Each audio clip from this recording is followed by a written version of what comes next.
नमस्कार अनि हार्दिक स्वागत छ दर्शकबिन कार्यक्रम प्रश्न समयमा म भूपाल लुइटेल।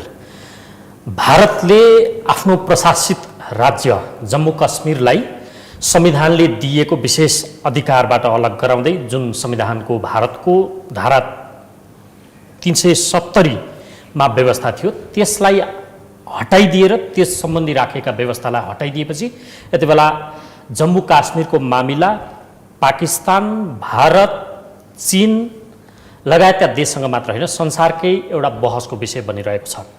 यो सम्बन्धमा आफ्ना मुलुकले आफ्नो धारणा राखिरहँदा नेपाल भने मौन छ र यस्तो खालको समाचारहरू टिप्पणीहरू आइरहेका छन्।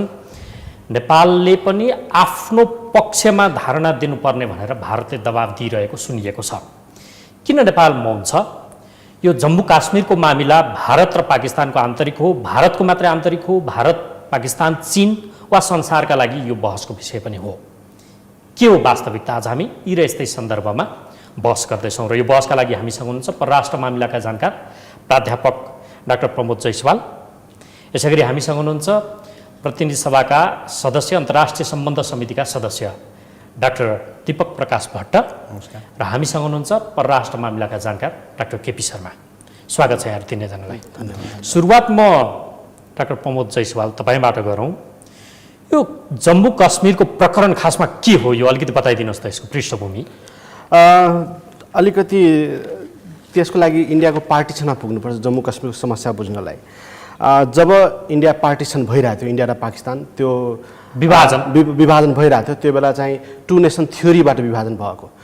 त्यो के हो भने हिन्दुजहरूलाई एउटा स्टेट र मुस्लिमहरूलाई एउटा स्टेट, हिन्दुस्तान र पाकिस्तानको उत्पत्ति भएको हो। र त्यो बेला अङ्ग्रेजले के भनेको थियो भने 565 साना साना राज्यहरू थिए, त्यसलाई ब्रिटिसले अप्सन दिएको थियो, तिमी चाहिँ डोमियन अफ इन्डियामा जान चाहन्छौ अथवा डोमियन अफ पाकिस्तानमा जान चाहन्छौ अथवा इन्डिपेन्डेन्ट रहन चाहन्छौ। त्यो तिनटै अप्सन दिएको थियो। त्यो बेला के भयो भने काश्मीरमा चाहिँ राजा चाहिँ हरिश सिंह चाहिँ हिन्दू, तर जनता चाहिँ मेजोरिटी चाहिँ मुस्लिम थिए। त्यो सिचुएसनमा उहाँले चाहिँ हामी इन्डिपेन्डेन्ट रहने भने इन्डिपेन्डेन्ट रहने चाहिँ योजना बनाए। अथवा यो तपाईँ सन् 1947 ताकाततिरको कुरा गर्दै हुनुहुन्छ? हजुर। ओके, यो 70-75 वर्ष अगाडि। हजुर। अनि इन्डिपेन्डेन्ट रहने चाहिँ जुन फैसला गरे त्यसमा चाहिँ पाकिस्तानले पनि सपोर्ट गरे। तर के भयो भने केही दिनपछि पाकिस्तानका प्लेन ड्रेसमा र ट्राइब्सम्यानहरूलाई एट्याक गर्यो काश्मीरलाई। त्यो गर्दाखेरि हरिश सिंह चाहिँ भागेर भारत गए। भारत जाँदा चाहिँ सहयोग माग्दा चाहिँ पहिला तिमी इन्स्ट्रुमेन्ट अफ एसोसिएसन, तिमी चाहिँ इन्डियाको भाग हो भने त्यसमा चाहिँ साइन गर भने साइन गराए। त्यो साइन गराएपछि लिगली इन्डियाको भाग भयो। लडाइँ भयो। लडाइँ भएपछि के भयो भने त्यो कुरा युनाइटेड नेसन सेक्युरिटी काउन्सिलमा पुग्यो। त्यो बेला आर्टिकल 47 कि कति हो, आर्टिकल त्यो बेला 47 आयो युनाइटेड नेसन सेक्युरिटी काउन्सिलबाट, जसमा भन्यो कि पाकिस्तानले चाहिँ तुरुन्त आफ्नो सेनालाई फिर्ता बोलाउनुपर्छ, भारतले पनि आफ्नो सेनाको सङ्ख्या अलिकति कम गर्नुपर्छ र रिफरेन्डम हुन्छ। त्यो बेला दुइटैलाई सहयोग थिएन, किनभने पाकिस्तानले आफ्नो सेना बोलाउने बित्तिकै भारतले कब्जा गर्न सक्छ भन्ने त्यो डर थियो। भारत चाहिँ मेजोरिटी अफ जनता चाहिँ मुस्लिम भएकोले फेरि रेफरेन्डम उसकोमा जान सक्छ। त्यो गर्दाखेरि दुइटैले त्यो बेला मानेन र त्यो इस्यु रहिरह्यो। पछि चाहिँ तपाईँको 1951 मा इलेक्सन भयो इन्डियाको। त्यो इलेक्सनमा काश्मीरले भाग लियो। अब चाहिँ रेफरेन्डमको औचित्य रहेन भनेर भारतको त्यो बेलाको लजिक थियो। पछि गएर फेरि तपाईँको त्यो प्रो रेफरेन्डम मुभमेन्टहरू पनि चल्यो। 1953 मा त्यहाँको प्राइम मिनिस्टर शेख अब्दुल्लालाई एरेस्ट पनि गरियो त्यो कारणले। र पछि 1957 मा मात्र चाहिँ इन्डियाको भाग भने कन्स्टिट्युसनमा डिफाइन भयो जम्मू एन्ड कश्मीर। अहिलेसम्म जम्मू एन्ड कश्मीरको इस्युलाई लिएर दुईटै देशले तीनटा लडाइँ लडिसके। 1947 मा अनि 1965 मा र कारगिल 1990 को। पछि गएर फेरि 1972 मा सिमला एग्रिमेन्ट र एलओसीहरू अहिलेको जुन बोर्डर छ त्यो चाहिँ डिमार्केट भएको थियो अहिलेसम्म। ओके, यो जम्मू काश्मीरको प्रकरणमा अहिले तपाईँले भनेअनुसार यहाँ दुई खालको मुद्दाले हेर्नुपर्ने अवस्था देखियो। एउटा 1947 मा भारत र पाकिस्तान जब विभाजित भए त्यो बेला धर्मका आधारमा हिन्दू बाहुल्यता र मुस्लिम बाहुल्यताका आधारमा पाकिस्तान र भारत विभाजित भए। मुस्लिम बाहुल्यताका आधारमा त्यो क्षेत्र मेरो भनेर पाकिस्तानले अहिले पनि दाबी गर्छ सम्पूर्ण जम्मू कश्मीरको टेरिटोरीलाई। भारत हरिश सिंहले चाहिँ सम्झौता गरे अनुसार विलय गराएकाले त्यो क्षेत्र मेरो हो भनेर विवाद उनीहरूको मूल खास जड समस्या त यो हो नि। हजुर। अनि अहिले भारतले धारा 370 लाई खारेज गरेर जम्मू कश्मीर सम्बन्धीको व्यवस्थालाई हटाउँदाखेरिको टाउको दुखाइ पाकिस्तानसँग किन भइरहेको छ? त्यही नहुनुपर्ने हो। किनभने यो भारतको आन्तरिक मामला, यो चाहिँ भारतले 370 आर्टिकल इन्डिया एडमिनिस्ट्रेटेड काश्मीरमा मात्र लागू हुन्छ। पाकिस्तानले कब्जा गरेको अथवा पाकिस्तानले शासित गरेको काश्मीरमा लागू हुँदैन। त्यस्तै अरू चाइनाले पनि गरेको आफूले कन्ट्रोल राखेको त्योमा लागू हुँदैन। त्यसैले भारतको 370 आर्टिकल इन्डिया एडमिनिस्ट्रेटेड काश्मीर मात्र लाग्ने भएकोले उसलाई दुखाइ थिएन। तर के छ भने इन्डिया र पाकिस्तान दुईटैमा चाहिँ एउटा राष्ट्रवाद आउँछ काश्मीरको इस्युबाट, र दुईटै इन्डियामा पनि छ र त्यो पाकिस्तानमै छ। त्यसैले चाहिँ अहिलेको प्राइम मिनिस्टरले त्यसमा रियाक्ट नगर्दा उसको चाहिँ ठुलो जनमत जाने डर भएर इमरान खानले त्यसरी रियाक्ट गर्नु परेको जस्तो लाग्छ मलाई। जम्मू काश्मीर भित्रैबाट पनि यसको विरोध छ, त्यहाँका नेताहरू नजरबन्दमा छन्। यो अभिव्यक्ति स्वतन्त्रता पनि हनन भइरहेका खबरहरू छन्, सञ्चार माध्यम सबै बन्द छन्। त्यहीँका मानिसका प्रति पनि भारतले हेर्ने दृष्टिकोण अर्कै जस्तो देखियो। यो चाहिँ किन भइरहेको छ? ती जम्मू काश्मीर भित्रैबाट पनि विरोध छ, यो विशेष व्यवस्था खोसियो भनेर। यो विशेष व्यवस्था खोसिँदा हुने त्यहाँ के हो? होइन, जम्मू काश्मीर अहिले पनि एउटा ग्रुप यस्तो जो चाहिँ सेपरेट काश्मीर, एउटा काश्मीर छुट्टै देश हुनुपर्छ, त्यो सपना बोकेको मान्छे अहिले पनि छ। तपाईँको 1947 देखि अहिलेसम्म द्वन्द्व थियो त्यहाँ। यो आज 370 त भर्खर हट्यो, त्योभन्दा अगाडि पनि द्वन्द्व थियो। त्यो द्वन्द्व चाहिँ हामी छुट्टै एउटा देश हुनुपर्छ भने त्यो सपना बोकेको मान्छेहरू छ त्यहाँ, र त्यसलाई यो घटना त ठुलो झट्का लागेको हो, र त्यसले गर्दा त्यस्तो एक्टिभिटिजहरू जस्तो प्रोटेस्ट हुन सक्ने त्यो सम्भावनाहरू एकदम प्रचुर छ अहिले। त्यसकारण त्यहाँ हजुर अहिले भारतको केन्द्र सरकारले बन्दको अवस्थामा पुर्यायो। हजुर, तपाईँको दृष्टिकोणमा चाहिँ यो पाकिस्तानको टाउको दुखाइ हुनुपर्ने थिएन, राष्ट्रवादको मामिलालाई लिएर मात्रै यसलाई मलजल गर्ने खोजियो भन्ने? हजुर, यसमा किनभने यो इन्डिया एडमिनिस्ट्रेटेड काश्मीरमा मात्र यो लागू हुन्छ, र त्यसैले पाकिस्तानको त्यो भाग पहिला पनि पाकिस्तानको भागमा थिएन। त्यसैले चाहिँ त्यसमा पाकिस्तानको टाउको दुखाइ नहुनुपर्ने हो जस्तो लाग्छ। हस्, म तपाईँसँग केही बेरमा आउँछु। म डाक्टर दीपक प्रकाश भट्टमानन्जी तपाईँसँग आउँछु। यो काश्मीरको प्रकरण आन्तरिक रूपमा भारतको मात्रै हो, पाकिस्तान समेत मिसिएको हो, या विश्व समुदाय सबैको यो एउटा मामिला हो? कसरी हेर्ने?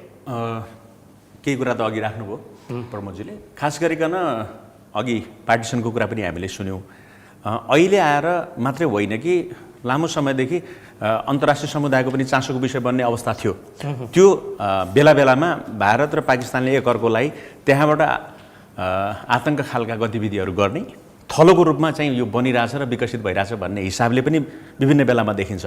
आर्टिकल 370 भनेर जुन स्पेसिफिक कुरा आएको छ त्यो चाहिँ इन्डियाको इन्टरनल कुरा हो, आन्तरिक मामिला भए पनि सँगसँगै विवादास्पद भूमि चीनसित जोडिन्छ, अक्साई चीन, त्यहाँ उसको पनि चासोको विषय छ, र स्वाभाविक रूपमा पाकिस्तान अधीनस्थ कश्मीरमा पनि उसको पनि आफ्नो कुरा त्योसित जोडिएको सन्दर्भ कहाँ छ भने यो चाहिँ युएनको सेक्युरिटी काउन्सिलमा गएर रिजोल्युसन पास भएर युएनको मिसन त्यहाँ बसिरहेको अवस्था हो।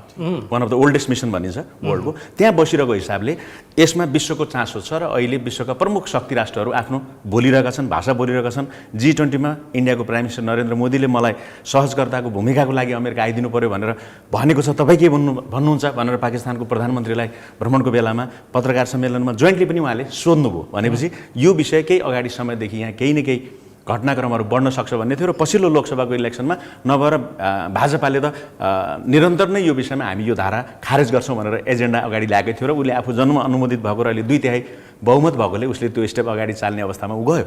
तर मलाई लाग्छ यसका बाछिटाहरू कहीँ न कहीँ अन्तर्राष्ट्रिय राजनीतिमा पहिले नै तरङ्गित भइसकेका छन् र आउँदैछन्, र आउँदो दिनमा दक्षिण एसिया क्षेत्रमा खास गरिकन हामी जुन क्षेत्रीय सहयोग र क्षेत्रीय सहकार्य र एउटा साझा एजेन्डा बनाएर अगाडि जाने बेला बेला कुरा गऱ्यौँ नि, 80को दशकदेखि लिएर त्यहाँ एकदम अस्थिरता रहिरह्यो। त्यसमा चाहिँ भारत एउटा लिड भूमिकामा रहन्छ र यो क्षेत्रको त्यो क्षमता राख्दछ भन्ने मानसिकता चाहिँ भारतीय शासकवर्गले देखाउँदै आएको छ। तर छिमेकीहरूसितको सम्बन्ध सन्तुलन गर्ने कुरामा चाहिँ बेला बेलामा उसले त्यो सोच व्यवहारमा लागू गरेको देखिँदैन। त्यस एङ्गलबाट हेर्दा मलाई लाग्छ अहिले उसको आन्तरिक मामिला हो, ठिक छ, तर यसका क्षेत्रीय र अन्तर्राष्ट्रिय आयामहरू छन्। ती आयामहरूले कहीँ न कहीँ अरू पनि प्रभावहरू ल्याउँछ। अनि यत्रो ठुलो आयाम रहेछ, तपाईँ आफै भन्नुहुन्छ, तपाईँ सत्तारूढ दलको एउटा नेता पनि, महानन्दी पनि अन्तर्राष्ट्रिय सम्बन्ध समितिमा हुनुहुन्छ, संसदमै। नेपाल चाहिँ बोल्दैन, फेरि चुप लागेर बसेको छ, किन?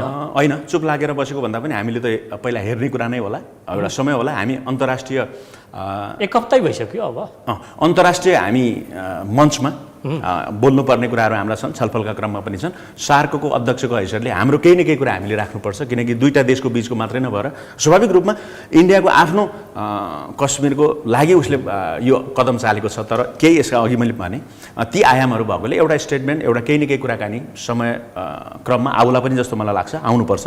र नभए पनि एउटा बहस त हामी गरिरहेछौँ नि, यो मात्र, यो टेलिभिजनमा मात्रै होइन, पत्र पत्रिका सबैतिर हामी जसरी देखिरहेको छौँ त्यो हिसाबले हेर्दा मलाई लाग्छ पहिलो कुरा सरकारले बोलिहाल्नुपर्ने तत्कालै बोलिहाल्नुपर्ने कुरा होइन, तर हामी जस्तो 19औं सार्क मिटिङ होइन समिट चाहिँ पाकिस्तानमा गर्ने भनेर जुन हामीले पहल गरेका थियौँ त्यो सफल नहुन सकिरहेको बेलामा फेरि एक त त्यो कोमामा गइसकेको छ कि त यस्ता क्षेत्रीय सहयोगका कुरा नै गर्नु भएन। यदि क्षेत्रीय सहयोग र समृद्धि र आर्थिक उन्नतिको बाटोमा हामी कहीँ न कहीँ अगाडि जान खोजेका हिजोका जुन हाम्रा एउटा लिगेसी छ त्यस अर्थमा यो एङ्गलबाट पनि कहीँ न कहीँ कुराहरू हाम्रो पोजिसन हामीले क्लियर गर्नुपर्छ। भनेपछि बिस्तारै यो विषयमा नेपाल सरकारको आधिकारिक धारणा आउँछ भन्ने अपेक्षा गरौँ। एकदमै हस्, तपाईँसँग म केही बेरमा आउँछु। डाक्टर केपी शर्मा, म तपाईँसँग आउँछु। जम्मू काश्मीरको प्रकरण यो भारतको आन्तरिक मामिला मात्रै हो या उहाँले भने जस्तो यो संसारको चासोको विषय पनि हो? यसलाई कसरी हेर्नु? म चाहिँ यसलाई हाम्रो डाक्टर दीपक सरले भने जस्तो म यो भारतको आन्तरिक मामला मात्रै हो भन्ने पक्षमा छैन। यो चाहिँ अन्तर्राष्ट्रिय चासोको विषय हो र खास के यसमा बुझ्नुपर्छ भने जस्तै उहाँले उठान गरे जस्तै यो युएनको सेक्युरिटी काउन्सिलले रिजोल्युसन पास गरिवरी त्यहाँ खास युएनले पनि अहिले विरोध जनाइसकेको अवस्था हो। एक प्रकारले युएनको जेनरल सेक्रेटरीले उसको वक्तव्य पनि उसको स्पोक्स पर्सन मार्फत आइसकेको छ र खास यसमा के छ भन्दाखेरि यो पाकिस्तान मात्रै यसमा इस्यु जोडेको हुँदैन, खास गरी काश्मीरी जनताको भावना र काश्मीरी जनताको अभिमत त्यो चाहिँ जनमत सङ्ग्रह मार्फत काश्मीर चाहिँ जम्मू काश्मीर चाहिँ भारतसँग जोडिने कि या इन्डिपेन्डेन्ट बस्ने भन्ने खालको मतलब एउटा त्यहाँको self determination, right to self determination भनौँ, जुन जनताको अधिकार थियो त्यो अधिकार भारतको मतलब मोदी सरकारले खोसेको छ र त्यो अधिकारमाथि प्रहार गरेको छ। र अब म यहाँ तपाईँलाई कहाँ डोर्याउन चाहन्छु भने मोदी सरकारको चुनावीको दुईवटा पिलर हो उसको एजेन्डा। भारतमा दुईवटा पिलरमा उभिएको छ ऊ। एउटा उसको राष्ट्रियताको नेसनलिजमको पिलर हो, अर्को उसको इकोनोमिक ट्रान्सफर्मेसन आर्थिक रूपान्तरणको हो। आर्थिक रूपान्तरणमा तपाईँले अहिलेको पनि डाटा हेर्नुहुन्छ भने इन्डियाको इकोनोमी अहिले डाउनफल हुँदै गएको अवस्था छ अहिले पनि। त त्यो कुरामा उनी असफल हुने भइसकिसकेपछि राष्ट्रियताको जगलाई बलियो पार्न, त्यसलाई प्रोपागान्डाको रूपमा अगाडि बढाउन र काश्मीरी जम्मू काश्मीरको जनताको अभिमतलाई खिच्दै र जुन हरिश सिंहले गरेको एग्रिमेन्ट थियो अथवा त्यो खालको एनेक्सेसनको जुन सेमी एनेक्सेसन भनौँ जे भनौँ जो थियो त्यसलाई पनि मतलब टेकेर त्योभन्दा पनि बाहिर गएर मिचेर गरेको एक प्रकारको कु हो भन्छु म यो। तर यो त उसको भारत प्रशासित काश्मीरको क्षेत्रमा गरेको निर्णय त उसको आन्तरिक मामिला हो भनेर भन्नुभयो त होइन। म कुनै विद्वान मित्रहरूको पक्ष र विपक्षमा उभिन चाहन्न। म यथार्थलाई उदाहरण गर्न चाहन्छु।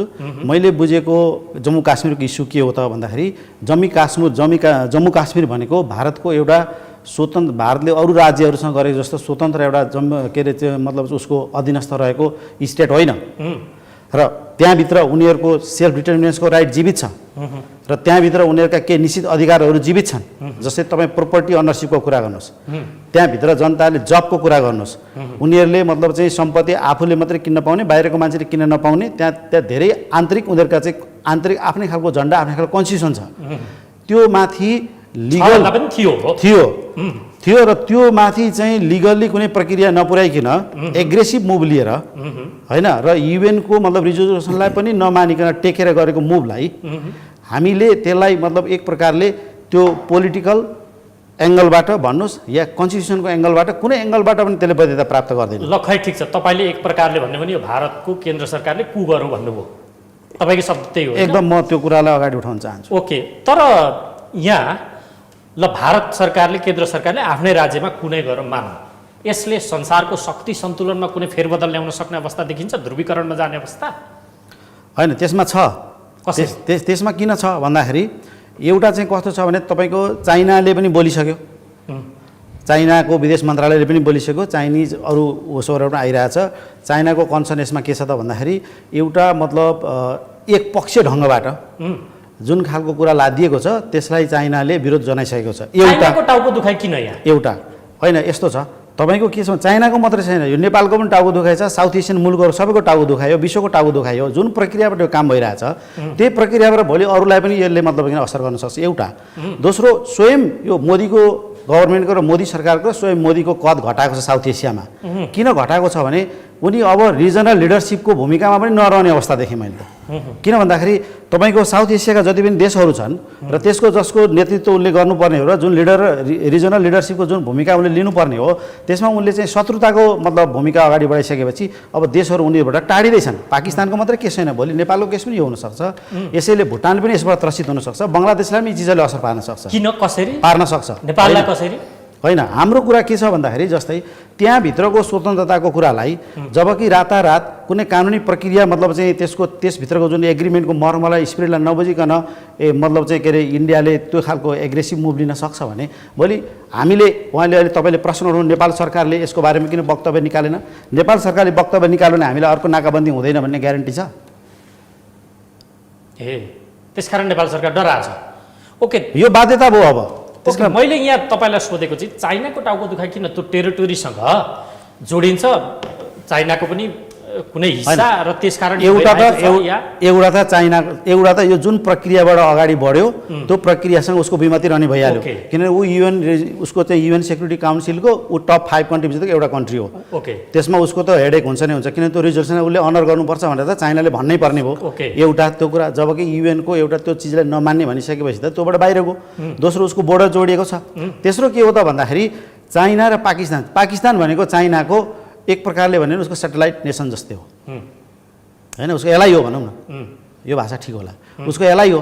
त उसको एलाई माथि उसको एलाई अब त्यहाँ के थियो त भन्दाखेरि भित्री कुरो के हो त भन्दाखेरि यदि त्यहाँ जनमत सङ्ग्रह भयो भने मुस्लिम बाहुल्यता छ, त जनमत सङ्ग्रह भयो भने त त्यो त मुस्लिम बाहुल्यता भएको कुरा त भारतबाट त्यो त छुटिने सम्भावना त प्रशस्त देखिन्छ। त्यसो भइसकेपछि मोदीले यो मुभ गरे हुन्। र यदि पाकिस्तान के हेरिरहेको थियो भने यदि त्यहाँ कुनै दिन जनमत सङ्ग्रह गर्न सकियो भने त त्यो देश छुट्टियो भने पनि फेरि आएर त मुस्लिम कन्ट्रीको नाताले हामीसँग जोडिन आउँछ कि भन्ने उसको आशा, त्यो खालको उसको त्यो साइकोलोजी देखिन्छ। त्यसो भइसकेपछि के भयो त भन्दाखेरि उसको अलाइमाथिको एक प्रकारले परेको प्रहार र त्यो कुराले गर्दाखेरि चाहिँ चाइना चाहिँ मतलब चाहिँ त्यसमा चाहिँ चाइनाको इस्यु यो खण्डको अन्तिम प्रश्न सोधेर म अर्को चरणमा आउँछु। संसारको टाउको दुखाइ हुनुपर्ने शक्ति राष्ट्रहरू ध्रुवीकरणतर्फ गए जस्तो नि कता कता। अमेरिकाको एउटा धारणा, जर्मनीको एउटा धारणा, युरोपियन मुलुकहरूको एक खालको धारणा, चाइनाको, पाकिस्तानले त अब व्यापार नै बन्द गर्ने, कूटनीतिज्ञहरूलाई निकाला गर्ने, आफ्नो देश पनि फर्काउनेसम्मको गतिविधि गरिसकेको अवस्था देखियो। यो किन भइरहेछ? यसले पावर डाइमेन्सनमा कुनै प्रभाव पार्ने देखिन्छ संसारकै, या पाकिस्तान आइदर इन्डिया, त्यो विभाजित हुने अवस्था आउँछ कि आउँदैन, कि यो अलिक बढ्ता हतारो विश्लेषण होइन? त्यो त ग्लोबल डाइनामिक्समा पावरको मतलब कन्फिगरेसन त्यत्रो पावर मतलब चाहिँ दुई ध्रुवमा बाँडिने खालको त्यो खालको चिज त अहिले वातावरण नबन्ला। किन बन्दैन भने चाइना एउटा शक्ति हो जो तपाईँ आज भनिदिनुहुन्छ पाकिस्तानको पक्षमा होइन। पाकिस्तानको मुभबाट हामीले बुझ्नुपर्छ। इमरान खानले के भन्नुभयो भने हामी यसलाई अब संयुक्त राष्ट्रमा उठाउँछौँ भने चाहिँ उहाँ त लिगल प्रोसेसमा जाँदै हुन्छ नि, उहाँ त सफ्ट पावरमा प्रयोगको कुरा उठिरहेको छ नि त, उसले हार्ड पावरको कुरा उठाइसकेको छैन। यदि हार्ड पावरको कुरा पाकिस्तानले पनि उठायो भने र इन्डियाले पनि हार्ड पावरको कुरा उठायो भने विश्व विभक्त हुन्छ, बाँडिन्छ, त्यो कुरा अवश्य छ। तर पाकिस्तानको मुभ मात्रै देख्दैन, शालीनताको साथ, रिकन्सिलिएसनको साथ, पिसको बाटोबाट पाकिस्तान अगाडि बढेको र त्यस्तो पिसफुल्ली रेस्पोन्स उसले गरिरहेछ नि। उसले त लिगल्ली आफ्नो कुरालाई अगाडि लान्छु भनेर भनिरहेको अवस्था हुँदाखेरि मतलब त्यो ढङ्गबाट अहिले जाने देखिँदैन। हस्, तपाईँसँग केही बेरमा आउँछु। म डाक्टर दीपक प्रकाशबाट तपाईँसँग आएँ। उहाँले 2-3वटा कुरा उठाउनु भयो। एउटा वैधानिकतामाथिको प्रश्न उहाँले उठाउनु भएको छ। यो धारा 370 परिवर्तनकै लागि पनि भारतले राज्य सरकारको सहमति लिनुपर्ने रहेछ। त्यस्तो अवस्था देखिएन कि, किनकि 1 वर्षदेखि जम्मू कश्मीरमा राज्य सरकार नै छैन। एउटा वैधानिकतामाथि प्रश्न उठ्यो, त्यसको जवाब म तपाईँसँग पनि लिन्छु। अहिले नेपालले यो वैधानिकतामाथिको प्रश्न उठाउँदै एउटा प्रेस रिलिज निकाल्न सक्थ्यो होला, त्यो वक्तव्य पनि निकाल्न सकेको देखिएन। अर्को मानवाधिकारको मामिलालाई लिएर पनि त्यहाँ वक्तव्य निस्किन सक्थ्यो होला, त्यो पनि देखिन्न। सरकार यो परिपक्वताको अवधि पर्खेको भन्नु भने 1 हप्ता हुन लागिसक्यो, गरिरहेछ कि उहाँले त यदि नेपालले यो विषयमा तटस्थै धारणा राख्यो भने अर्को नाकाबन्दी नहोला भन्न सकिन्न, त्यो खालको खतरा इङ्गित गर्नुभयो। सरकारकै भोइस तपाईँले बुझ्ने हो भने त फेरि सरकारलाई नै सोध्नुपर्छ। तपाईँ अलिक के मन्त्रीजीलाई सोध्नु पऱ्यो कि हाम्रो परराष्ट्रमा प्रवक्ताजी हुनुहुन्छ भनौँ न, त्यो अफिसियल कुरा होला। तर मलाई जे लाग्छ, एनालिसिस गर्दा मैले जे देखिरहेको छु त्यसमा मैले अघि पनि भने हामी सारको अध्यक्षको हिसाबले जुन क्षेत्रीय सहयोगका लागि हामीले विभिन्न प्रयासहरू गऱ्यौँ र क्षेत्रीय र खास गरिकन त्यो क्षेत्रमा कश्मीर क्षेत्रमा जुन 80को दशकदेखि बढी अशान्ति भयो र त्यहाँ चाहिँ मुस्लिम माइनोरिटीहरूलाई अलिकति समस्या भयो भन्ने भयो, त्यसपछि विभिन्न इस्लामिक अतिवादी सङ्गठनहरूका गतिविधिले गर्दा पनि एक दोहोरोका बिचमा युद्धको अवस्था पनि आयो, कारगिल जसलाई आधा युद्ध भन्ने गरिन्छ। यो सबै अवस्था हेर्दा त्यहाँ शान्ति थिएन र एक थरीले स्वाभाविक रूपमा स्वतन्त्रता मागिरहेका थिए। तर त्यो स्वतन्त्रता, त्यसको लागि जन्मसङ्ग्रह वा आत्मनिर्णयको अधिकारका यी विषयहरू कसरी जान्थ्यो त्यो डिल गर्नुपर्ने एउटा बाटो थियो होला। र भित्र जाँदा स्वाभाविक रूपमा जनताबाट जनअभिमत हामीले पायौँ, त्यस कारण 2/3 डिसिजन हो, अब मानेर जाऊ भनेर जुन सेक्युलर फोर्सेसहरू र त्यहाँको अरू लोकतान्त्रिक ढङ्गले अरू भोइस उठाउने शक्तिहरूलाई चाहिँ एकदमै कर्नर गर्ने गरी जुन मुभ उनले लिइरहेका छन् नरेन्द्र मोदीले पछिल्लो समयमा, यसले देखिन्छ कि त्यहाँ हिन्दूवादी जुन एजेन्डा बोकेर उहाँहरू हिँडिरहनु भएको छ त्योभन्दा फरक राजनीतिक विचारका लागि र फरक ढङ्गले बहस संवादमा आएर समस्याहरूलाई समाधान गर्ने जुन भारतीय लोकतन्त्रको एउटा अभ्यास थियो लामो 7 दशकको, त्यो दिशा उहाँले पक्रिनु भएको छैन। एउटा पाटो। अब अर्को पाटो हामीसित जहाँ जोडिन्छ, विगतमा पनि हामीले देख्यौँ गोर्खाहरूलाई चाहिँ विभिन्न बेलामा युद्धमा प्रयोग गरेको अवस्था देखिन्छ। भोलि अहिले नभनौँ हामीले कि युद्धकै अवस्थामा जाला, किनकि 3 न्युक्लियर स्टेट हो, खास गरेर इन्डिया र पाकिस्तानको सन्दर्भमा त अब एनपिटी साइन नगरेकोले उनीहरू त्यो स्टेट मानिँदैन। तर पनि नो फर्स्ट युज भनेर उनीहरूले भनिरहेको हुन्छ पोलिसीको लेभलमा, तर स्थिति बिग्रिँदै जाँदा त भोलि पुग्ने त्यहाँ होला। त्यस कारण त्यो त दबाब छ, डिटरेन्सको स्थितिमा त छन् तिनटै। अब चिनको पनि सीमा त्यहाँ जोडिएकोले, जस्तो चाइना पाकिस्तान इकोनोमिक करिडोरको कुरा आउँदा पाकिस्तान अधीनस्थ कश्मीरमा रहेको अक्साई चीन चाहिँ चीनसित विवाद समाधान गरेको कुरा ल्याएर भारतले आफ्नो पोजिसन गर्ने गरेको थियो। अनि पाकिस्तानपट्टि गएको भूमि जुन चीनसित केही गरी उनीहरूको सहमति भएको थियो भने त्यसमा त भारतले पोजिसन लिइरहेको थियो नि। हामी त्यस्ता विषय देखिरहेछौँ। त्यस कारण यस्ता विषयले गर्दा दुईटाको विषय मात्रै नभएर अन्तर्राष्ट्रिय विषय हो भन्ने एउटा पाटो छ। र बढी त वास्तविकमा आन्तरिक मामिला नै हो, तर आन्तरिक मामिलाका पनि हल गर्ने कुरा हामीले जुन हेऱ्यौँ त्यो चाहिँ एग्रेसिभ छ मुभ। त्यो एग्रेसिभ मुभले गर्दा खास गरिकन भारतमा अल्पसङ्ख्यकहरू जो आफ्नो भोइसहरू अरू माध्यमबाट बोलिरहेका थिए उनीहरू चाहिँ फेरि दमनमा पर्छन् कि भन्ने जुन तपाईँले मानव अधिकारको दृष्टिकोणबाट उठाउनु भयो, यी यस्ता आयामहरूको बारेमा हामी छलफल गर्न सक्छौँ। र सरकारको मैले अघि पनि भने एउटा अब होइन त्यसको विकल्प खोजेर हामी बिम्स्टेकमा गयौँ, बिबिआइएनमा छौँ वा अरू उपक्षेत्रीय संरचनाहरूमा काम गरिरहेछौँ कि तिनले साँच्चीकै गति लिएको छ त, त्यस्तो पनि देखिँदैन।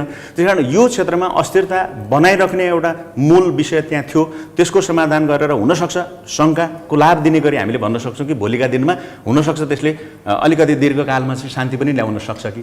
क्वेसन त त्यहाँ छ होइन, सम्भावना त त्यहाँ छ। तर पनि जुन ढङ्गले त्यहाँको लिडरसिपलाई अहिले चाहिँ घरमै नजरबन्द गर्ने, सारा सम्पर्कहरूबाट विच्छेद गर्ने जुन अवस्था छ, त्यो पहल चाहिँ र त्यो दिशा चाहिँ लोकतान्त्रिक जस्तो देखिँदैन। हस्, तपाईँसँग यो गोर्खाको विषय तपाईँले उठाउनु भएको छ, गोर्खा भतृत्वको नेपालीहरू त्यहाँ अहिले पनि कार्यरत छन्, त्यो मामिलामा म अहिले केही बेरमा अर्को चरणमा प्रश्न गर्छु। म डाक्टर प्रमोद तपाईँसँग आएँ। यो भारतको आन्तरिक मामिला थियो भने उसले वैधानिकता पुरा नगरेको प्रश्न उहाँले गर्नुभयो डाक्टर केपीले, तपाईँ कुनै टिप्पणी छ यसमा? हजुर, त्यो म मान्छु, किनभने एउटा लोकतान्त्रिक शासनले त्यसरी गर्दैन, नम्बर 1। नम्बर 2, तपाईँको अहिले अपोजिसन र धेरैले यो पनि डिबेट गरिरहेछन् लिगल क्वेसनलाई, किनभने तपाईँको यो जुन आर्टिकल 370 थियो त्यो त तपाईँको कन्स्टिट्युसन एसेम्ब्ली 1957 आएको थियो, त्यसले मात्र गर्न सक्थ्यो, त्यसले मात्र डिजल्भ गर्न सक्थ्यो। जुन चाहिँ प्रेसिडेन्सियलले जुन गर्यो, प्रेसिडेन्सियल अर्डरले, त्यसले गर्न सक्छ कि सक्दैन त्यो लिगल बाटो छँदैछ।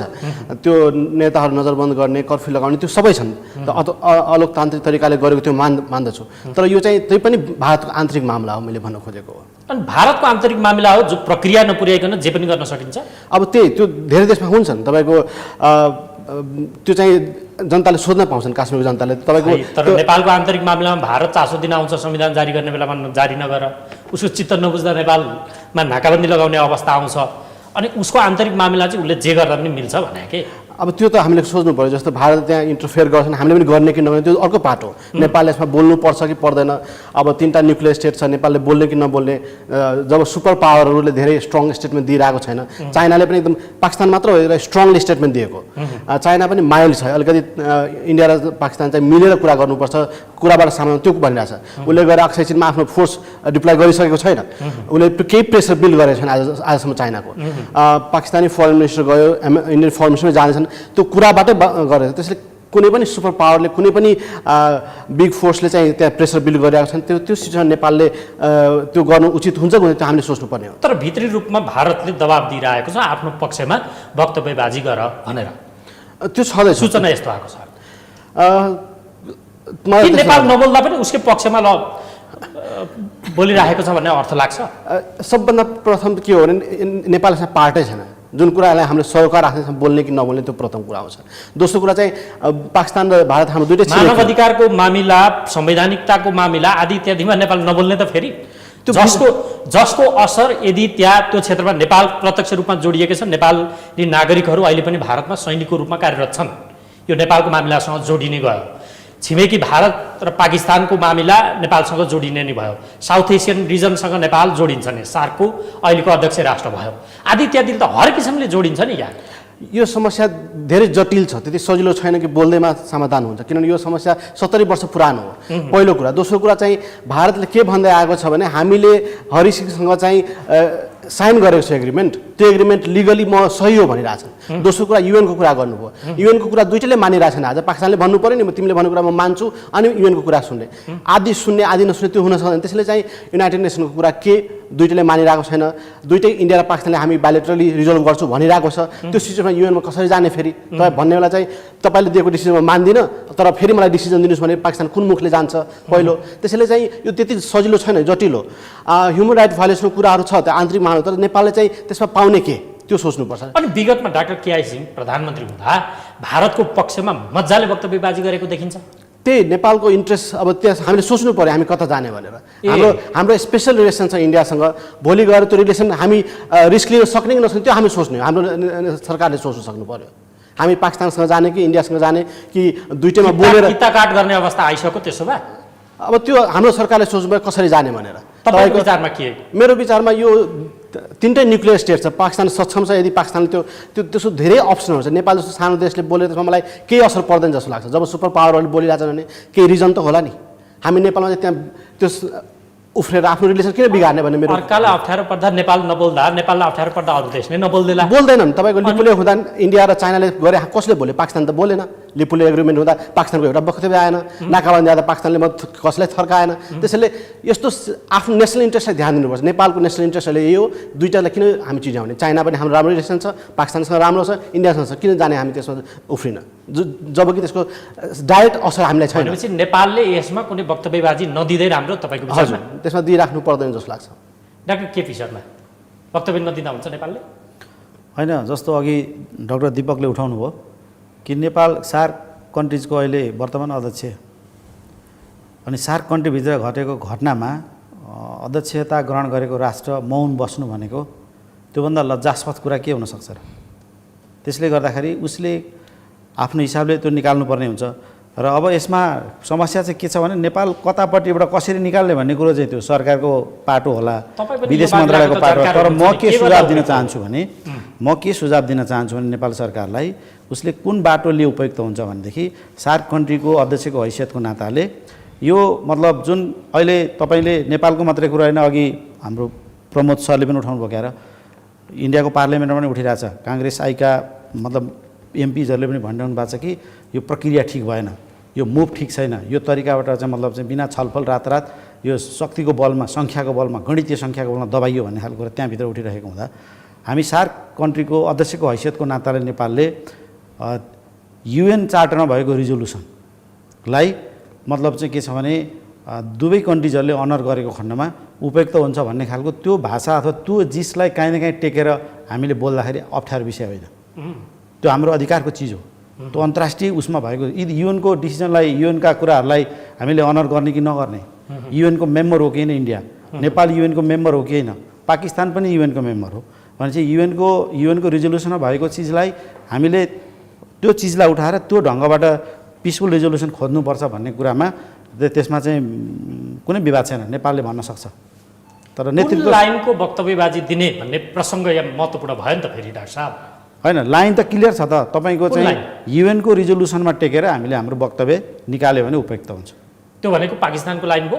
त्यो पाकिस्तानको लाइन होइन, कसैको पनि लाइन। युएनले लिएको लाइन भनेको त संसारको मतलब एउटा सबैले एक्सेप्ट गरेको, सेक्युरिटी काउन्सिलले एक्सेप्ट गरेको। पाकिस्तान आफै मानिरहेको छैन नि त्यो मामिला अहिले। होइन, त्यस्तो होइन।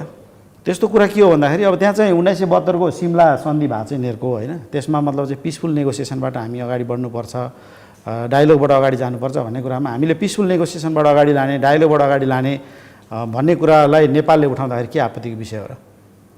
तर एउटा कुरा डाक्टर साहब, यहाँ भारत र पाकिस्तान प्रत्यक्ष रूपमा जुधिराखेको मामिला छ यो। तर यहाँलाई मैले अहिले रोकेँ, नेपालको अहिलेको नेतृत्व र नेपालको अहिलेको यहाँको सरकार र जुन ठाउँबाट काम गरिरहेछ त्यसले त्यो खालको हिम्मत राखेर अहिले इस्युमा बोल्छ भन्ने मलाई लाग्दैन।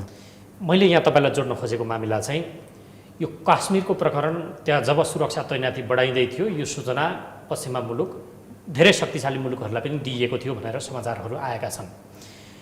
लगत्तै अमेरिका, युरोपियन मुलुकहरूले आफ्ना नागरिकलाई त्यहाँनिर भ्रमणै नगर अथवा सतर्कता अपनाऊ भनेर सूचना जारी गरे। नेपालका नेपालीहरू त भारतमा सैनिकै रूपमा कार्यरत छन्, गोर्खा भर्ती स्पेसल रूपमै त्यही छ। बेला बेलामा हुने युद्धमा गोर्खालीहरूलाई अगाडि लगाउने र आफ्ना नागरिकलाई बचाउने अभियानमा भारत लाग्छ, यो सम्मको आरोप लाग्ने गरेको छ। यो मामिलामा नेपाल आफ्नो नागरिकलाई बचाउने र आफ्नो हितलाई केन्द्रमा राखेर वक्तव्य समेत नदिने हो भने त्यसको असर के होला? त्यो तवरबाट हेर्न सकिन्छ कि सकिँदैन? अब एउटा कुरा के इम्पोर्टेन्ट हुन्छ भने नि यो फरेन एफेयर्समा तपाईँले यदि हेर्नुहुन्छ र इन्टरनेसनल पोलिटिकल डाइनामिक्समा हेर्नुहुन्छ भन्दाखेरि कुनै चिज बोल्ने कि नबोल्ने भन्ने कुरामा तपाईँसित पावर कति रिजर्भ छ भन्ने कुराले डिटर्मिन गर्छ कि तपाईँको स्ट्रेन्थ के हो, तपाईँको नेसनल स्ट्रेन्थ के हो इन्टरनेसनल पोलिटिक्समा, नेपालको स्ट्रेन्थ के हो, नेपालले इन्टरनेसनल्ली अहिले उसको स्ट्रेन्थ के राख्छ, रिजनल पोलिटिक्समा के राख्छ, साउथ एसियामा उसको स्ट्रेन्थ के हो, होइन? जस्तै तपाईँलाई मैले एउटा इक्जाम्पल दिन्छु, चाइनाको अहिलेको वर्ल्डमा स्ट्रेन्थ के हो? डिजिटलाइजेसनको स्ट्रेन्थ हो, न्युक्लियर वेपन होइन अहिले। अमेरिका र चाइनाको अहिले स्ट्रेन्थ केमा लडाइँ भइरहेछ? डिजिटल उसको लागि बिग डाटामा भइरहेछ। त्यस कारण हाम्रो स्ट्रेन्थ के हो? हाम्रो स्ट्रेन्थ छैन, हाम्रो एउटा मोरल स्ट्रेन्थ मात्रै हो।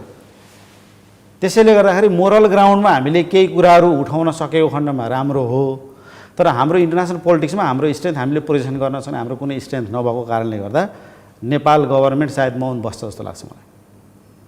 डाक्टर साहब, अब फेरि यो विषय तपाईँलाई सोध्यो, यो त कि परराष्ट्र मन्त्रीलाई कि प्रवक्तालाई सोध्नु पर्यो भन्नुहुन्छ। सत्तारूढ दलको तपाईँ एउटा नेता पनि भएको हिसाबले तपाईँसँग अझ फेरि तपाईँ अन्तर्राष्ट्रिय सम्बन्ध समितिको पनि सदस्य हुनुहुन्छ, सरकारलाई पनि त्यसले निर्देशन दिन सक्छ। त्यस कारणले मैले परिबन्धमा परेर नेपालीले परिबन्धमा परेर ज्यान जाने अवस्था त आउनु नपर्ला नि भोलिका दिनमा। एकदमै त्यसकारण म यो त्यसमा चनाको रहनुपर्छ। त्यो हामीले हाम्रो वास्तवमा खास गरिकन गोर्खाको कुरा आउँदा त त्यो ट्राइलेटरल छ होइन, त्रिपक्षीय छ, त्यसको बारेमा त हामीले रिभ्यू गरेर अगाडि जानुपर्छ भनेका पनि छौँ। गोर्खा भर्नाको सम्बन्धमा एक त त्यहाँ यसै असमानता छ होइन, खास गरिकन त्यो ब्रिटिसको पाटो भयो, तर भारतसँग पनि जुन बेला त्यो सन्धि भएको थियो त्यो बेलाभन्दा आज आएर नेपाल कहाँ छ र अहिले हाम्रो राष्ट्रिय हाम्रो परराष्ट्र नीति र सिङ्गो अन्तर्राष्ट्रिय सम्बन्धको आयामबाट हेर्दा एक त उनीहरू अलिकति बलिया राष्ट्र हुन्, न्युक्लियर राष्ट्र हुन्। त्यसो भएकोले उनीहरूका बिचमा आउने झगडा वा उनीहरूका कारणले हुने क्षेत्रीय असन्तुलन वा क्षेत्रीय जुन समस्याहरू आउन सक्छन् त्यसको बारेमा मैले अघि पनि भने एउटा स्टेटमेन्ट भनेको दुईवटा कुरा छ त्यस्तो। जस्तो पार्टीको कुरा गर्नुभयो तपाईँले, यो सबै कुराहरू यसका लागि त के त पार्टीमा छलफल भएर सरकारसितको सरकारलाई एउटा गाइडेन्स दिने कुरा, निर्देशन दिने कुरा होला, वा सरकारले आफ्नो छलफल गरेर वा अन्तर्राष्ट्रिय सम्बन्ध समितिले छलफल गरेर दिने कुरा होला। त्यति गहिरो विषय नभए पनि सरकारको आफ्नो छलफलबाट आफ्नो एउटा स्ट्यान्ड लिने कुरा एउटा होला, त्यो पाटोमा काम गरिरहेको होलान् भन्ने मलाई लाग्छ। तर यतापट्टि हेर्दा यी यस्ता गतिविधिले दुईवटा देशका बिचमा शान्तिपूर्ण तवरले र ती दुईटाका बिचमा शान्ति हुँदा वा यस्ता विषयहरू लोकतान्त्रिक प्रक्रियाबाट र संवादको प्रक्रियाबाट समाधान गर्दा क्षेत्रीय सन्तुलन र क्षेत्रीय जुन हामीले सहयोग, आर्थिक सहयोग र सहकार्य गरेर विकासका कुराहरू गर्ने गरेका छौँ बेला बेलामा, फेरि ती कुरा फोस्रा हुन जान्छन्, ती खोक्रा हुन जान्छन्। त्यस अर्थमा यो जुन मुभ बढिरहेको छ यसले केही न केही तनाव ल्याउँछ भन्ने देखिन्छ। र अर्को कुरा, जुन खालका आतङ्कवादी गतिविधिहरू आइएसले चलाइरहेको छ, मैले एउटा तपाईँहरूको ध्यान आकर्षण गरौँ, खास गरिकन दक्षिण एसियामा पनि उनीहरूले घटना घटाइसकेका छन्। कोलम्बो घटना घट्यो, ढाकामा घटना घट्यो। यो घटना भोलिका दिनमा अरू असन्तुलन भइरहेका, किनकि त्यहाँ त इस्लाम बिलिभ गर्नेहरूलाई, मुस्लिम धर्मावलम्बीहरूलाई चिडाउने काम भयो भने वा एग्रेसिभली जाने काम भयो भने, सिङ्गो भारतमा अल्पसङ्ख्यकको रूपमा उनीहरू समस्यामा पर्न थाले भने उनीहरूले कहीँ न कहीँ पश्चिमाहरूका विरुद्ध अर्थात् क्रिस्चियनिटीका विरुद्ध गरेको युद्ध, त्यसपछिको एउटा सङ्गठित धर्म हिन्दू भन्ने उनीहरूको आफ्नो व्याख्या पनि छ। त्यस एङ्गलबाट पनि यो क्षेत्रीय समस्याहरू सिर्जना हुन सक्छन् भन्ने कुरामा म चाहिँ ध्यान आकर्षण गरौँ। नेपालको रोल के हुने? जस्तो हो लडाइँ उन्मुख हुन्छ अनि हामी हाम्रा नौजवानहरूको चिन्ता लिन्छौँ नि त, भइरहेको अहिलेसम्म यही छ।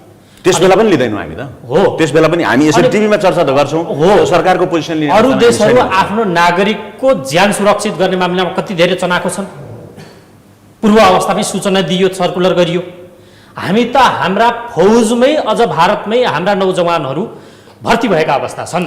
हो, त्यस अवस्थामा हामीले हाम्रो नेपाल भारत सम्बन्धमा हामीले इपिजीको मार्फतबाट जुन नयाँ चरणमा गएर नेपाल भारतसँग सम्बन्ध खुला सिमानालाई व्यवस्थित गर्ने, व्यवस्थित अहिलेको समय सन्दर्भ मिलाएर र अगाडि बढ्नुपर्छ भन्ने जहाँ हामी निष्कर्षमा पुगिरहेका छौँ र फरेन पोलिसी अर्थात् विदेश परराष्ट्र सम्बन्ध पनि लोकतान्त्रिक पारदर्शी हुँदै गएको अवस्था हो, हुँदै जानुपर्ने हो र त्यो हामी दुईवटा देशको बिचमा त्यो भएको देखिँदैन। अब हामी त्यहाँ पुगिसक्यौँ। त्यसकारण अघि राष्ट्रिय शक्ति राष्ट्रिय क्षमता के हो भन्नुभयो, त्यो राष्ट्रिय क्षमता र शक्ति भनेको 3 करोड नेपाली जनता त्यो देशभित्र बसे पनि देश बाहिर बसे पनि राष्ट्रिय हित र हाम्रो नेपालीहरूको हित र मुलुकको हित के हो भन्ने पक्षमा सोच्न सक्ने अवस्थामा छौँ र हामी लोकतन्त्रको एउटा तर स्ट्रेन्थ हाम्रो के हो भन्ने प्रश्न आयो नि। स्ट्रेन्थ भनेको राष्ट्रिय रूपले हामी एकडिक्का छौँ। हामी एउटा स्थिर सरकार 5 वर्षको लागि जनताले मेन्डेट दिएको छ। अब विगतमा रहेका असमान र जुन ब्यालेन्स नभएका सम्बन्धहरू छन् तिनलाई रिडिफाइन गरेर अहिलेको सन्दर्भमा त्यसलाई रिडिफाइन गरेर अनि सिङ्गो जनतालाई साथमा लिएर देशको शक्ति बढाउने हो सम्बन्धको हिसाबले। हस्, डाक्टर जयसवाल तपाईँसँग आएँ। नेपालले भारतको पक्षमा विज्ञप्ति जारी नगर्ने भने हुने हामीलाई के हो, यो एङ्गलबाट सोचौँ त। दबाब आएको छ भनेको सुनिएकाले प्रश्न गर्दैछु। तपाईँको नेपाल र इन्डियाको एकदम क्लोज रिलेसन छ। भोलि गएर तपाईँको अहिलेको सरकार हो सायद पछि पनि त्यसलाई ठुलो रूपमा भारतले एउटा हेर्न सक्छ कि नेपाल पाकिस्तानकै साइडमा गयो कि भनेर। जुन किनभने सबभन्दा पहिला यहाँ बुझ्नु के जरुरी छ भने हाम्रो त्यहाँ 3टै देश जुन छन्, 3टै न्युक्लियर हुन्, तिनीसँग हाम्रो राम्रो सम्बन्ध छ। पाकिस्तानसँग राम्रै सम्बन्ध छ, इन्डियासँग स्पेसल रिलेसन छ, चीनसँग पनि राम्रो छ। त्यहाँ कता बोल्ने त, तपाईँ भारतको तर्फमा बोल्ने कि पाकिस्तानको कि चीनको? जहाँ बोलाउँदा पनि तपाईँ दुईवटा दुश्मन बनाउँदै हुनुहुन्छ। त्यो हामी गर्ने कि नगर्ने? संसारले जब बनाउन खोजिरहेको छैन हामी किन बनाउने? पहिलो हजुरले चाहिँ गोर्खा रेजिमेन्ट कुरा गर्नुभयो, सुन्दा दुःख लाग्ला, तर हामी गोर्खा रेजिमेन्टलाई किन पठाएको इन्डिया? गोली खाएर मर्नलाई होइन? भोलि पाकिस्तान इन्डियाले युज गर्दा हामी आत्तिनु पर्ने? यदि त्यति नै माया थिएन हामी त त्यो खारिज गर्नु पर्यो नि त गोर्खा रेजिमेन्ट। किनभने गोर्खा रेजिमेन्ट त गोली खानलाई पठाएको हो, ब्रिटेनले पनि हामीले गोली खान पठाएको। त्यसैले त्यो कुराहरू चाहिँ त्यसलाई सरोकार बनाउनु त्यो छुट्टै डिबेट हुन सक्छ। गोर्खा रेजिमेन्ट हामी यो त युद्धको बेला आउँदाखेरि नेपालीको नागरिकको हिसाबले त जोडिन्छन् नि उनीहरू। हजुर, त्यही जोडिन्न। त्यो त पहिला पनि थियो नि त। त्यो गोर्खा रेजिमेन्ट पठाउने नपठाउने हाम्रो त्यो छुट्टै डिबेट हुनसक्छ। किनभने हामीले त्यो मर्ने पठाएको यो घटनासँग युद्ध हुँदाको अवस्थामा त प्रभावित हुने अवस्था प्रभावित हुन्छ। भोलि तपाईँको युद्ध भयो भने अग्रमोर्चामा त तिनीको रिफ्युजी पनि आउन सक्छन्। तपाईँको काश्मीरी रिफ्युजीहरू अब भारतबाट ओपन बोर्डर छ, सिधै नेपालमा आउने हो। उनीहरू त अन्त जान पाउँदैन, न पाकिस्तान छिर्न पाउँदैन, न चाइना छिर्न पाउँछ। त्यसले असर पर्छ। तर त्यो असर नआउँदै हामी चाहिँ ठुलो तपाईँ पोइन्ट आउट गरेर बताइदिनुहोस् त सजिलोको लागि। यदि भारतको पक्षमा हामीले माहौल सिर्जना नगरिदिने भने, हुन त हामीले माहौल सिर्जना गरेर भारतमा माहौल सिर्जना हुने पक्कै पनि होइन होला, उसको पक्षमा एउटा वकालत गरियो भने संसारका देशहरू मेरो पक्षमा छन् अनि उसलाई सङ्ख्या गर्न पनि सजिलो होला दबावको हिसाबले। त्यो नगरिदिँदा एउटा गोर्खालीहरू गोली खाएर मर्ने अवस्था आउँछ। तपाईँको टिप्पणी अलिक रुखो भयो, सिधा सिधी कुरो तपाईँको यही छ। दोस्रो, हाम्रो नाकामा समस्या आउन सक्छ। हजुर। तेस्रो, सरकारमा अस्थिरता आउन सक्छ। हजुर। चौथो, हाम्रो क्षेत्रीय राजनीतिमा पनि त्यसले कुनै असर गर्न सक्छ। हामी पनि त संहिताको अभ्यासमा त पक्कै छौँ। हजुर। के हुन सक्छ यो अलिकति मलाई पोइन्ट आउट गरेर भनिदिनु न। सर्वप्रथम तपाईँको यहाँ बुझ्नु कस्तो रेस्पोन्स कसरी दिने? तपाईँ रेस्पोन्स तपाईँ काश्मीरी जनताको पक्षमा दिने कि ह्युमन राइट हुनुपर्छ, तपाईँको लिगली प्रोसेस पुर्याएर गर्नुहोस् त्यो रेस्पोन्स दिने? होइन, के भनिसक्दा त भारत रिसाउने भयो, त्यो नभन्ने भने फेरि पाकिस्तान चाइना पनि रिसाउला भन्ने पिर भयो नि त यहाँ त। होइन, नेपालले के रेस्पोन्स दिने त्यही त म खोज्दैछु। नेपालले के रेस्पोन्स दिने? कि तपाईँले प्रक्रिया पुर्याउनु भएन, प्रक्रिया पुर्याउनुहोस् भन्ने कि एउटा रेस्पोन्स, कि भन्ने कि तपाईँ दुईजना मिलेर कुरा गर्नुहोस् अनि सुल्झाउनुहोस् त्यो भन्ने कि इन्डियाले सरासर गल्ती गरे भन्ने कि त्यो पुरा आउँछ तपाईँको? जब मानौ नेपालको वक्तव्यले भारत खुसी भएन, त्यस बापत हामीले भोग्नुपर्ने समस्या के हो? तपाईँको त्यो के वक्तव्य त्यसमै भर पर्छ। तपाईँले हुन सक्ने अप्टिमम तहको यो ब्लकेट पनि हुनसक्छ। भोलि ब्लकेट पनि हुनसक्छ। भोलि काश्मीरबाट मान्छे लडाइँ भयो, भागाभाग होला भने उसले आफ्नो सुरक्षा देखाएर ब्लकेट गर्न सक्छ। हामी त्यसलाई तयार छौँ, नम्बर 1। नम्बर 2, भोलि मधेस पनि एउटा कुनै ग्रुपले म छुट्छु भन्दा इन्डियाले चाहिँ म सपोर्ट गर्छु भन्न सक्छ। त्यो सक्ने सम्भावना छ। सरकारले नसपोर्ट त्यो सानो कुरा त छँदैछ, तपाईँ हामी सबैले आकलन गरिरहेछौँ। तर वर्स्ट केसमा ब्लकेट पनि हुनसक्छ। तपाईँको इन्डिया नेपाल पनि पाकिस्तानतिर गयो भने पनि वर्स्ट केसमा आक्रमण नहुन सक्ने होइन। भोलि गएर इन्डियाले चाहिँ अब हामी त्यो खालको जे पनि हुनसक्छ, रिलेसन बिग्रिँदा जहाँ पनि पुग्न सक्छ। लडाइँ इन्डिया नेपालको लडाइँ नहुन सक्ला, हुन सक्छ त्यस्तो इस्युमा। त्यो कहाँ कुन वक्तव्य कुन लेभलमा कसरी दिने? तपाईँ इन्डियाले बयानबाजी हामी पनि चर्को बयानबाजी दियो भने जहाँ पनि पुग्न सक्छ। अर्को, व्यापार पाकिस्तानले त व्यापार नै बन्द गरिदिइसक्यो। कूटनीतिज्ञहरूलाई देश निकाला पनि गर्यो, आफ्नोतिर आऊ पनि आफ्नालाई फर्काइ पनि सकेको अवस्था छ। यसको असर त अब वैमनस्यता बढ्दै गएको भन्ने देखिन्छ। अब यहाँ सार्क चलायमान हुन नसक्ने अवस्था त लगभग पक्का भइसक्यो। त्यसको बदलामा बिमस्टेक पनि सक्रिय भएको देखिन्न। गर्ने के हामीले त्यसो भए अब? तपाईँको यो आज 370 त 4-5 दिन भयो। त्योभन्दा पहिला पनि व्यापार थप्पै थियो। इन्डिया र पाकिस्तानको खुलो व्यापार छैन। पुलवामा पछि नै फरेन मोस्ट फेभरेट नेसन हटाइसकेको, त्यो नामको लागि व्यापार हो। सार्क पहिल्यै मरिसक्यो, आज मर्या होइन।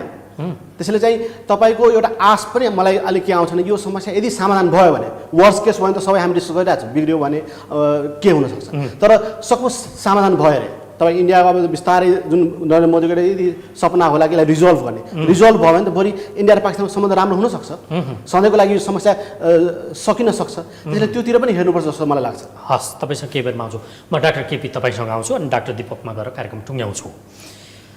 अब जहिले पनि नेपालको परराष्ट्र नीतिमा पञ्चशीलको सिद्धान्त भन्छ उसले, अनि तटस्थताको नीति उसले अवलम्बन गरिरहेको अवस्था देखिन्छ।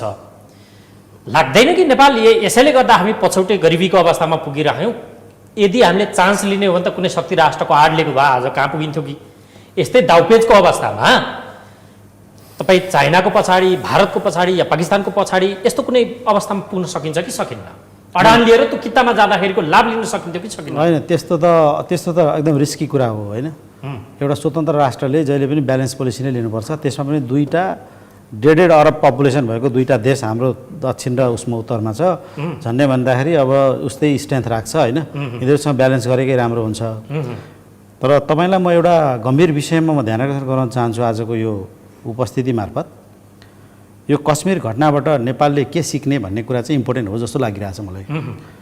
जस्तै अहिले कश्मीरमा के हुन गइरहेछ भन्दाखेरि अघि दिपकजीले उठाएको कुरा जस्तै मुस्लिम कम्युनिटीलाई अब माइनोरिटीमा पार्ने र डिजल्भ गरिदिने हो, र त्यहाँ अब प्रोपर्टी राइट सबैलाई दिने हो, र सबै मान्छेहरू पेनिट्रेसन गराउने हो। र त्यो भइसकेपछि त्यसको स्टेट एक प्रकारले चाहिँ त्यो मुस्लिम कम्युनिटीहरूको बाहुल्यता त्यहाँ माइनस हुन्छ र आम रूपमा त्यो एक प्रकारको डिसइन्टिग्रेसनतिर जान्छ। र नेपालमा पनि एक प्रकारको डिजाइन इन्डियाले धेरै लामो समयदेखि गरिरहेको कुरालाई म ध्यान आकर्षण गराउन चाहन्छु र पत्र पत्रिकामा पनि आइरहेको छ। प्रमाणहरू पनि धेरै चाहिएको खण्ड जुटाउन सकिन्छ। धेरै इन्डियनहरूलाई पेनिट्रेसन गराएर नेपालमा नागरिकता दिने र लङ टर्ममा नेपालको पार्लियामेन्टमा इन्डियनहरूको मेजोरिटी बनाउने र भोलि हामी पनि फेरि काश्मीरको जस्तो शिकार बन्नु पर्ने कुरा आउन सक्छ। यसमा हामी सतर्क हुनुपर्ने हुन्छ एउटा। दोस्रो, यदि युद्ध भयो पाकिस्तान र इन्डियाको बिचमा भने त्यो न्युक्लियर वार हुन्छ र यहाँलाई म स्मरण गराउन चाहन्छु न्युक्लियर वारको क्षति, त्यसको मतलब रेडिएसनको इफेक्ट र त्यसको मतलब पर्ने अन्य सम्पूर्ण क्षतिहरूको शिकार त्यतिखेर नेपाल पनि हुन्छ। जोगिने कसरी त? सुझाव दिनुहोस् त। अब यसमा यस्तो छ, यो त हामीले के हो भन्दाखेरि अघि प्रमोदजीले भनेको कुरा वास्तवमा कोही कुराहरू उहाँले तितो सत्य पनि उठाउनु भएको छ। अहिले हामीले ब्यालेन्स रिलेसनै राख्ने हो, डिप्लोमेटिकली नै अगाडि जाने हो। दिपकजीले भने जस्तो हाम्रो 3 करोड पपुलेसनको हाम्रो नेसनलिजमको जग्गामा हाम्रो एउटा स्ट्रेन्थ हो। तर मैले चाहिँ अझै उठाउन खोजेको कुरा हो भने इन्टरनेसनल पोलिटिक्समा हामीले सेल गर्ने प्रोडक्ट चाहिँ छैन के। त्यो नभइसकेपछि हामीलाई चाहिँ उनीहरूले इग्नोर गरिरहेको अवस्था हो होइन। तर त्यति हुँदाहुँदै पनि हामीले चाहिँ के हो भन्दाखेरि सही कुरालाई मतलब अहिले एडभोकेसी गर्ने हो।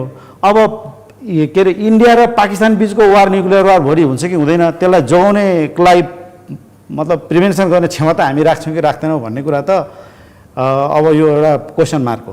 तर नेपालले एउटा काम गर्न सक्छ। नेपालले यदि एउटा काम गर्न सक्छ, तर त्यो खालको क्षमताको स्किलको उसले विकास गरिसकेको अवस्था चाहिँ होइन।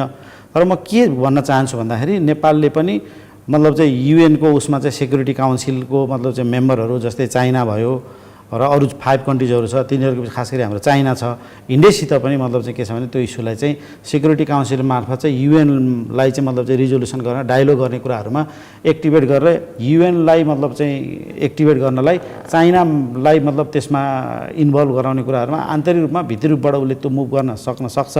तर त्यो खालको मेडिएसन र नेगोसिएसनको स्किल नेपाली जनतासँग छैन।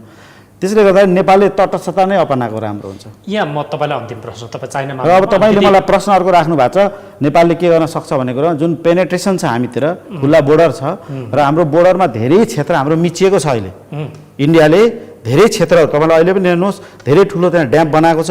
अहिले पनि त्यहाँ रातारातमा त डुबान भइरहेको छ र एकजना मजदुरलाई ड्याम फुट्यो भने पर मजदुर 3000 रुपियाँ एक दिनको पैसा दिएर स्ट्यान्ड बाई हजारौँ मान्छेहरू त्यहाँ उसले राखेको छ र कुनै पनि बेला त्यो मतलब चाहिँ फुट्यो भने पनि त्यसलाई रोक्ने गरी बनाएको छ भनेपछि हाम्रो दक्षिण पार्टमा हामीलाई आम रूपमा हाम्रो मतलब चाहिँ भौगोलिक रूपमा अहिले चाहिँ हस्तक्षेप भइरहेछ र इन्डिया एउटा इम्पेरियलिजमको रूपमा मतलब इम्पेरियलिस्ट फोर्सको रूपमा अगाडि बढिरहेको अहिले मुभ उसले देखाइरहेको छ। यसमा चाहिँ हामी बडा सतर्क हुनुपर्छ। अब तपाईँलाई म अन्तिम प्रश्न गरेर छोड्छु नै। तपाईँ चाइना मामिलामा अलिकति दखल पनि राख्नुहुन्छ। यहाँ उहाँले अघि 2-3वटा खतराको कुरा उठाउनु भएको छ। यदि भारत खुसी नहुने अवस्था रहेमा यो पनि हुनसक्छ, वक्तव्य कस्तो आउँछ त्यसका आधारमा उसले त्यो किसिमको डिल गर्न सक्छ अथवा त्यस किसिमको इम्प्याक्ट पर्ने खालको कदम चाल्न सक्छ उहाँले भन्नुभयो। पाकिस्तानसँग चाइनाको BRI-सँग सम्बन्धित प्रोजेक्टको उसको एउटा करिडोर, उसले त इकोनोमीलाई स्ट्रेन्थ बनाउने काममा छ चाइना, त्यसको एउटा पार्टनर नेपाल पनि हो BRI-सँग रिलेट। पाकिस्तान हो नै, भारतले त त्यसलाई इन्कार गरिरहेको अवस्था छ।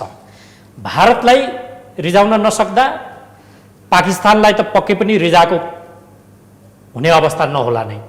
पाकिस्तान पनि खुसी नहुने, पाकिस्तान खुसी नहुँदा यो मामिलामा पाकिस्तानको पक्ष लिन नसक्दा अल्टिमेटली त्यसको कुनै न कुनै रूपमा सम्बन्ध त चाइनालाई पनि तपाईँले सपोर्ट नगरेको अवस्था त देखिएला नि, झल्किन्छ नि। किनकि यो मामिलामा तीनटा देशको भूगोलकै हिसाबले पनि जोडिएको अवस्था छ।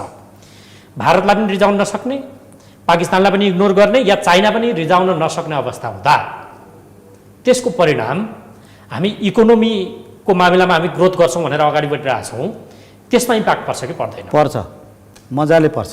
त्यसो हुँदा भारततिर लाग्ने, चाइनातिर लाग्ने, पाकिस्तानतिर लाग्ने, कता लाग्ने? तर मैले यहाँलाई एउटा कुरा फेरि म के निवेदन गरौँ भने यो कतैतिर अथवा उहाँले भन्नुभयो नि भारत खुसी हुने खालको यदि वक्तव्य आउन नसक्ने हो भने त्यो वक्तव्यले उसले कदम चाल्न सक्छ।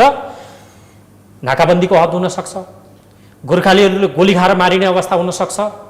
नेपालमै पनि तपाईँको हामी पनि सङ्घीयताको अभ्यासमा छौँ, सीमा जोडिएका प्रदेशहरूमा त्यो किसिमको टसल सिर्जना गर्न सक्छ, सरकारमा अस्थिरता ल्याउन सक्छ।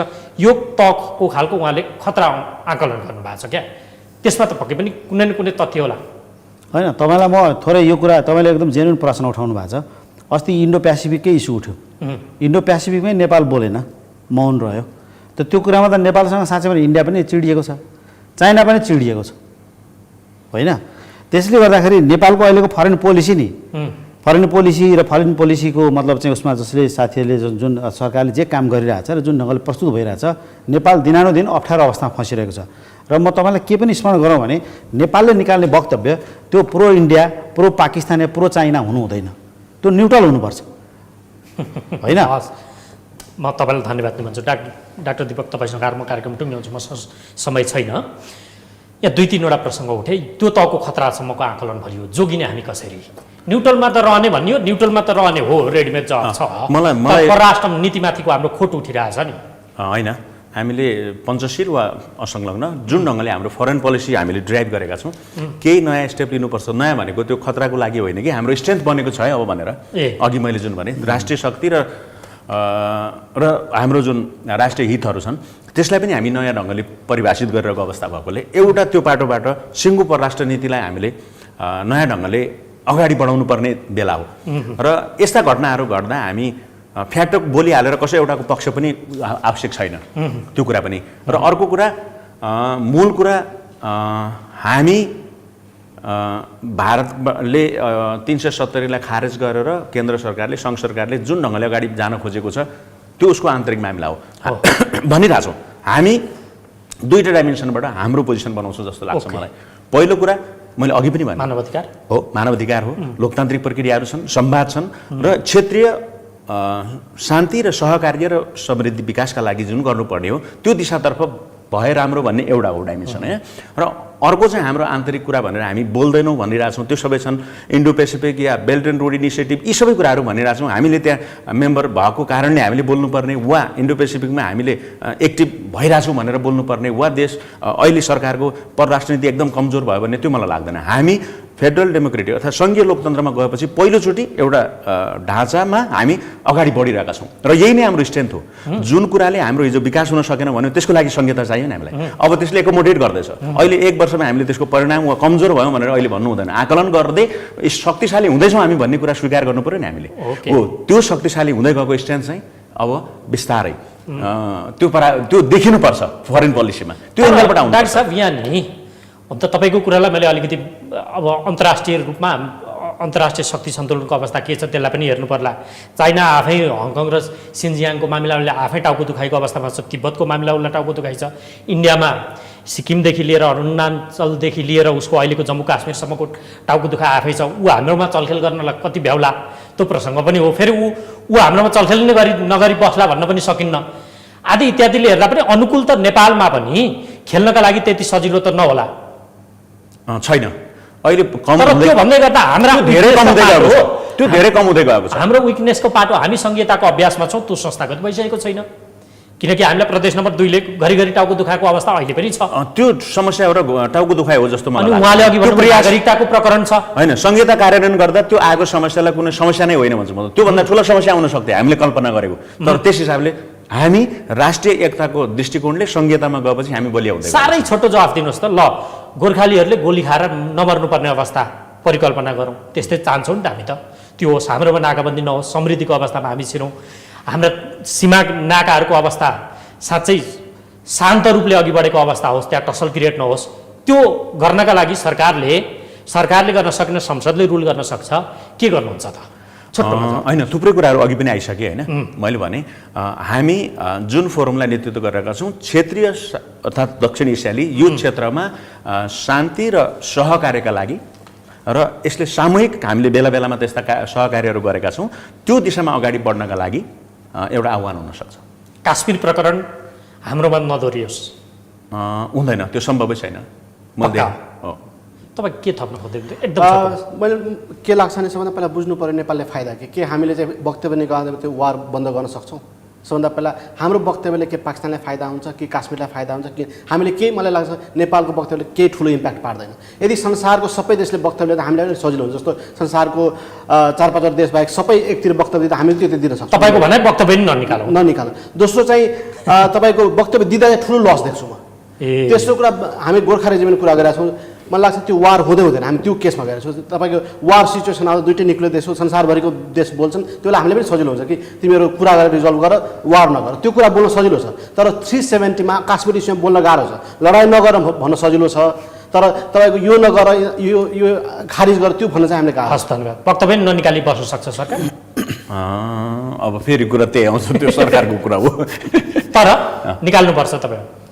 हस्, डाक्टर साहब, अनि वक्तव्य निकाल्नुपर्छ उसले। हस्, समय दिनुभयो तपाईँहरू तिनैजनालाई धेरै धेरै धन्यवाद।